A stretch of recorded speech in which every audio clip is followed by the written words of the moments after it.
Okay, so now we're moving on to the non-self-evident things.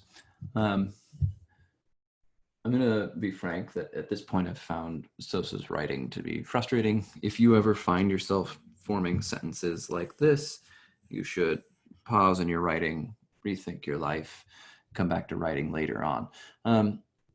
But, you know, Ernest Sosa's Ernest Sosa. I suppose you can get away with it.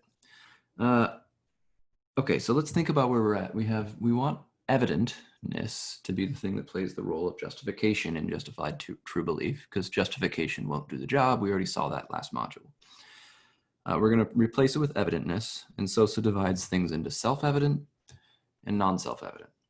We saw some examples of self-evident stuff, and we're moving on from that now. Now we have the non-self-evident stuff. And so Sosa's answer for what goes on is pretty straightforward. Okay, he says here, let's highlight it, I guess. If you know that P, but it is not self-evident to you that P, then you must have grounds for believing that P. So let's pause there for a moment. There's a pretty nice picture to draw here. And the idea is something like this. Suppose that you know that P, but it's not just immediately self-evident to you. It doesn't just show up on the scene as something that's like given. Well, then you must have some reasons why you know it. So you have some grounds, and let's just call them like G1, G2, through Gn. And together, these things ground your knowledge that P. Whatever it might be, if you know something, but it's not just by like reflection on it or by like observation of logical laws, if you know it for some reason, well, then you have some reasons for knowing it. Okay, so that's all he's saying in the first part there. If you know that P, but it is not self-evident to you that P, then you must have grounds for believing that P, and these grounds must make it evident to you that P. But to give your grounds for believing that P is not necessarily to give a complete epistemic explanation of how it comes to be evident to you that P. For often the grounds that you have for believing that P cannot be groundless, but require grounds of their own, and these may require grounds in turn, and so on. So here's the picture, back to our little drawing over there. This is P that we know somehow, and it's not self-evident to us. So it has some grounds, and we call them G1 through Gn.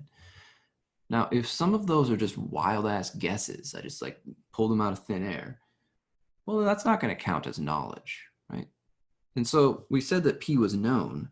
And so if these things ground it in such a way that it actually counts as knowledge, in such a way that P becomes evident to us, well, then each of the grounds can't just be wild, so they must either be self-evident or grounded.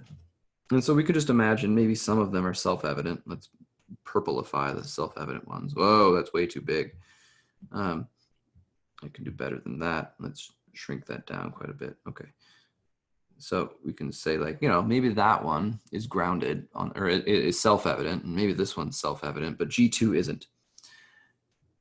Well, then for G2 to be good enough to make P evident for us, together with G1 through Gn, it must itself be grounded. So maybe there's like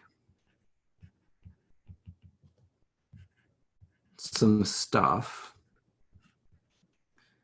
that grounds G2. Now, some of those are probably self-evident, but some of them might not be. And if maybe say, you know, only this one's self-evident and the other ones aren't, then these guys here, they need to be grounded. So there's going to be some stuff that grounds it, and there's going to be some stuff over here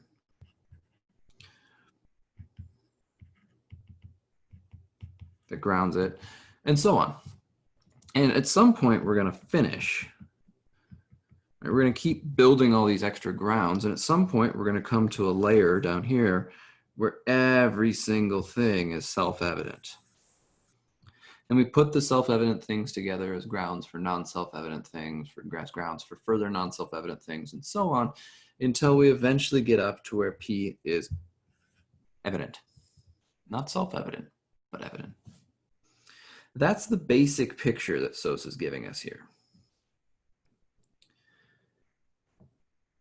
Now, that's the picture, but if you're a philosopher, then, drawing pictures isn't good enough. You want to be able to say explicitly what's happening. And so what Sosa now does from here all the way down to here is try to make the picture explicit. First, he gives 2 attempts that fail, and then he gives his own suggestion, which you can tell it's his suggestion because he says, my suggestion is therefore whatever. Okay. So this is Sosa's suggestion, and it's complicated. It's a little bit difficult to read. You should read it and you should try to understand it. But if you get frustrated, you should give up because the picture is what really sort of is doing the work here. You eventually are, as a philosopher, going to have to get good at saying things that are hard to say.